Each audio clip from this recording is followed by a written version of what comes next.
about 3 weeks ago, the Stereo-Bargainphile gets an email from American Audio and Video, a division of GEM Industries. And they asked me, hey TJ, how do you feel about having a video review of a British loudspeaker called the Mission's LX2-MK2 two-way budget Standmount speaker? And you all know me, as soon as I seen this inverted design that you see here on the front baffle, I was like, let's go Jelly Roll. Because one thing I do have, and that is an arsenal of amplifiers. And I tell you all, I drove these speakers like I stole them. I mean, pedal to the metal, let it rip potato chip.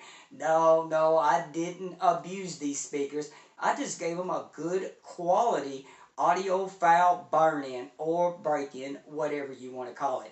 And that was a lot of fun for me all. But before I kick off this full video review today, I want to give a big shout out real quick and a big thank you to American Audio and Video, a division of GEM Industries' very own Joe, Nataliya, and Sheryl for sending these speakers in on the channel so we could have this video review today. They sent them to me on a loan lease agreement. And over here in the United States, these speakers come in at an MSRP price point of $469.99. Now, if you live over here in the United States like me, one of the companies that do carry these speakers is called Electronic Express. And I actually talked to them yesterday on the phone. Their main headquarters is down in Nashville, Tennessee. They also have warehouses in Alabama, and they deliver in the lower 48 states. But if you're close to Nashville, Tennessee, they actually have a warehouse there also that if you order these speakers and Electronic Express has these in stock, you can actually go pick them up. I thought that was very cool. But before you buy any kind of speakers at all, y'all, I would highly recommend that you audition them first. But today's review, part one, I am just going to go over my opinion of the overall sound performance of the Mission speakers. I'm not going to go deep into specs and size and dimensions and features with these speakers. So down in my description box, I will upload that link for you all. And I will upload the link of Electronic Express. Go give them a quick look, you all. Really cool company. Really cool company. And you all know I don't get paid for doing this. I run off pure passion for audio gear. And nothing gets me more excited than a budget speaker. Because we all know today's budget speakers aren't the same budget speakers as 10 years ago. I mean, I really like this inverted design. But what I'm talking about 10 years ago, budget speakers compared to today, is the overall performance level. It has jumped up a full step in my humble opinion. So one of the two things that really stuck out with me with the Mission LX2-MK2 speakers, the Mission speaker overall has a very forgiving sound to it, y'all. And what I mean by this is I can play, you know, my music playback that isn't the best of recording, or a recording that, you know, is very bright sounding recording. You know, when I'm playing it with the Mission speaker, it just basically has this chilled out, non-aggressive sound to it. Meaning, I can listen to this speaker for longer periods of time. Let's say I'm playing, you know, some of my playback CDs, like Carlos Santana. One of my favorite CDs of his is Supernatural, and I absolutely love that song, Put Your Lights On. Now, Carlos Santana actually done a duo with Everlast. Awesome song if you never heard it. Then, yes, I got Joe Bonamassa, and you know, he can rip that electric guitar up, you all. Then I have Stevie Ray Vaughan, again, ripping up that electric guitar. There's another Stevie Ray Vaughan, and I'm a big Bob Dylan fan. And one thing that I noticed with these Mission speakers is that I could listen to those playbacks for a lot longer than I could, you know, with speakers, you know, that tend to have more of that forward and lively kind of sound character to it. You know, speakers like over here on your right, my clips reference Premier speakers. So that is one thing I noticed very quickly with the Mission speakers. The only drawback or caveat with that is just the Missions aren't the most revealing sounding speaker. That's the only thing. But for people who get very fatigued out there easily, and then yes, you may want to give the Mission speakers an audition. Another thing is the Mission speakers are on the warm side of neutral. That's right, y'all. It's on the warm side of neutral. Now, if I had to call this speaker, either leaning towards more being a musical sound or an analytical sound. Analytical being like speakers back here on the top left, my KEF Q100s. Those speakers are going to have an analytical sound to it. Now, the speaker below that is my ELAC UB52s.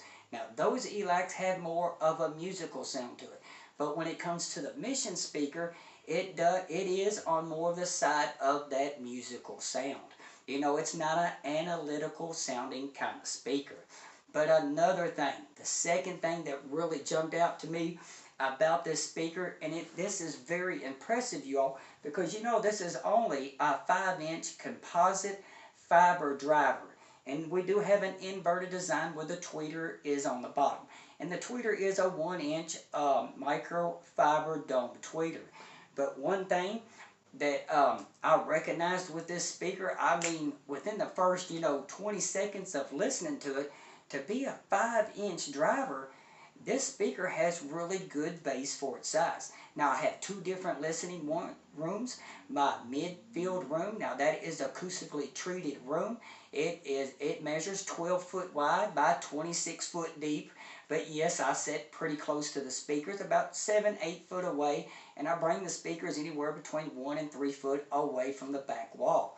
Now, I also have my living room.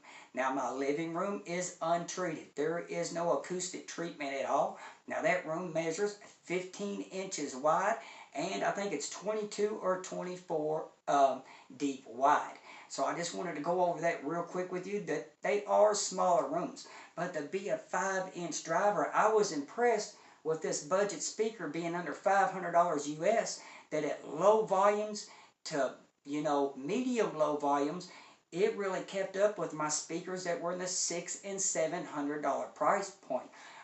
In-room bass, I could get these speakers down to about 46, 47 hertz. And at those lower volumes, the Mission done a better job than even my ELAC UB52s. Now, of course, the ELAC UB52s, that's like a $700 3-way Standmount speaker. And once you crank the volume way up, yes, the ELAC, on high volume, does have better bass performance. But at those low volumes to medium low volumes, the Mission LX2-MK2 speaker, it holds its own. Even holds its own against these other speakers, my ELAC, my KEF, and my Clips Reference Premier speakers. These speakers now are $600 and $700 US. And the Missions, coming in under $500 US, they can really give good competition to these speakers. I'm not saying that they are better than these speakers. I'm just saying they will compete with them. And to me, overall, that was impressive. The bass was impressive with these speakers, y'all. And I know most of you all, will want to pair these up with a powered subwoofer. But there's still a lot of us out there that are die-hard 2-channelists. I'm one of them, even though I have I actually have 3 different sets of powered subwoofers. And I do use them time to time in my living room. So now, let's talk about what does the mid-range sound like of the Mission speakers. Well, the mid-range overall, you all, again, these speakers on the warm side of neutral. Now, the mid-range can sound a little thick, or it has a lot of meat on the bone. So amplifier pairing is going to be huge with these speakers. It's going to be very huge. If you're using an amplifier that's already on the warm side of neutral, it has a lot of meat on the bone. It may be too much of a good thing because I done this. And when I done this, the male vocals just sounded too chesty and it was a little bit too deep. But I'll go over amplifier pairing a little bit later on in the video. Now, when it comes to instrument separation, here, let me grab a couple of my CDs. Here's Miles Davis, My Kinda Blue. Awesome CD, you all. I absolutely love this CD. And then here we have Winston Marsalis. Now, he's a trumpet player. He can burn a trumpet up. And then, of course, we have Jazz at the Pawn Shop. Now, I use these 3 CDs to see how good the overall instrument separation was. And the Missions LX2-MK2 done a good job with instrument separation.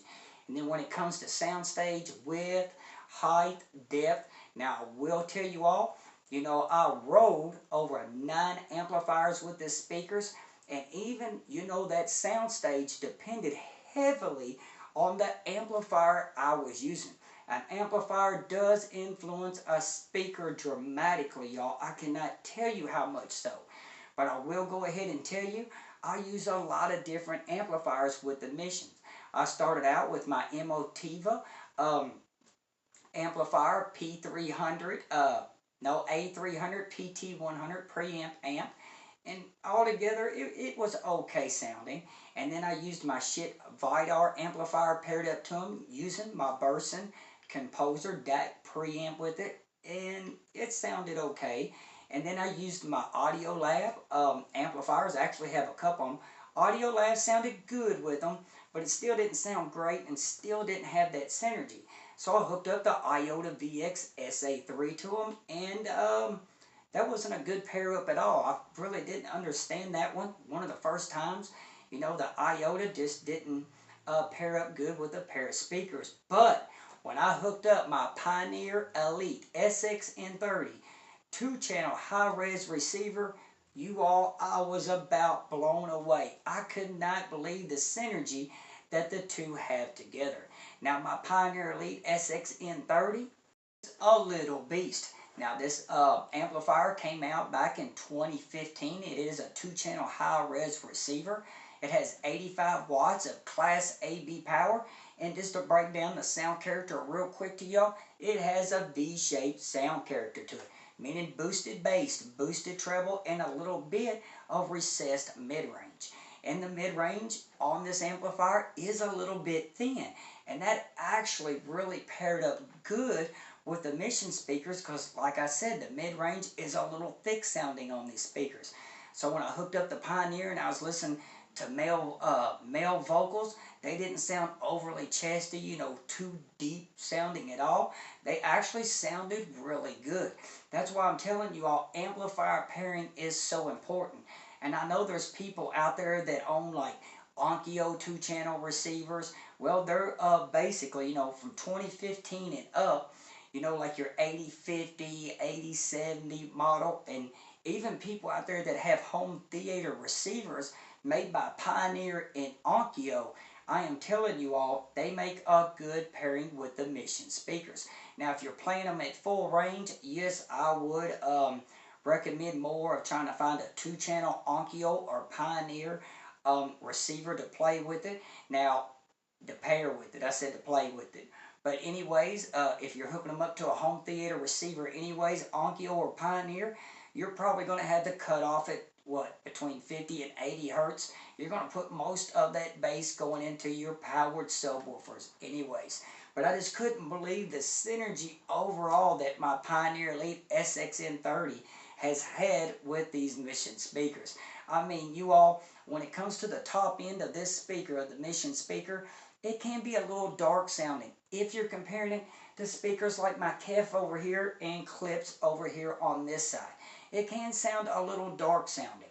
But not once, even when I have, you know, a more livelier amplifier like the Pioneer Elite SXN30, that is on the cool side of neutral, but don't take that for this amplifier sounding bright. Yes, it is boosted up in a treble, but it's not an overly bright sounding amplifier.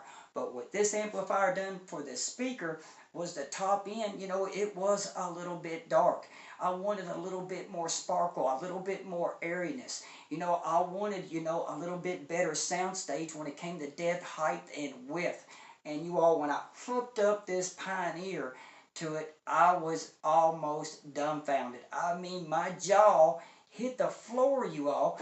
I just, synergy is so important. I know another YouTube audio reviewer, Thomas in Stereo, he talks about this all the time. And you all know I had the biggest smile on my face when I paired the two up together. I mean, female vocals sounded really good together. Wasn't overly sibilant. There wasn't a lot of S sounds to it. I mean, the overall vocals were really clean and clear. Instrument separation was good. No, it wasn't great, but it wasn't bad either. It was good. I mean, for the overall price point of the Mission speakers, they will give speakers, that are $200 or $300 more in price. They will compete with these speakers. And again, when you get it hooked up to the right amplifier, man, I tell you all, it is just a lot of fun. A lot of fun. Because a lot of these other amplifiers I paired up with the Mission speakers, you all, I wasn't getting that sparkle, that real good center imaging. I wasn't getting that airiness. But as soon as I hooked up the Pioneer Elite SXM30 that resides on the cool side of neutral, got the D-shaped sound character to it, man, it was a home run. And that pretty much wraps it up for me, y'all. If y'all have any questions at all, just ask me down in the description box, and enjoy your weekend. Until next time, this is TJ, the Stereo-Bargainphile. Real quick, there's just a few things I forgot to mention during the video review. First off is that if enough subscribers on this channel want me to have a part 2 video where I'll talk about the overall specs, features, and size and dimensions of the Mission speaker cabinet, I will do that if there's enough of you all wanting me to do that. Secondly, I want to go ahead and let you all know that the Mission is a budget speaker. Now, it is designed and engineered in the United Kingdom, but it is built in China. Me personally, I don't have a problem buying China-Fi. I have a lot of gear that is China-Fi and speakers that are China-Fi. One thing I will make real quick with you all is I worked for 11 years in an automotive factory as a maintenance technician. Now, 4 of my machines that I kept running were BMW machines, meaning they made parts for BMW. Who do you all think the #1 importer is of BMW? That is correct. China is the #1 importer of BMW automobiles. So in an odd way, China was helping me make a paycheck. So me in return, I don't have nothing at all or against buying China-Fi. But one thing I will tell you all is that Mission engineers done a wonderful job bracing this speaker cabinet. I mean, they got a lot of research and development where to put the bracing inside of the speaker cabinet. So real quick, I'm going to do a knuckle test for you all of the Mission and then the speaker in behind it, my Clips Reference Premier stand-mount speaker. I'm going to do a knuckle test on it as well to give you all a reference point. Even with my microphones, you should be able to hear a difference. Let's start with the Mission speaker. Now to the clips. Now I'll go back and forth.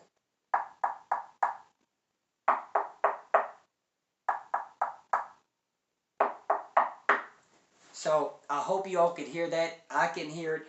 I mean, the engineers at Mission done an awesome job with the bracing. But this time, for real this time, this is TJ, the Stereo-Bargainphile.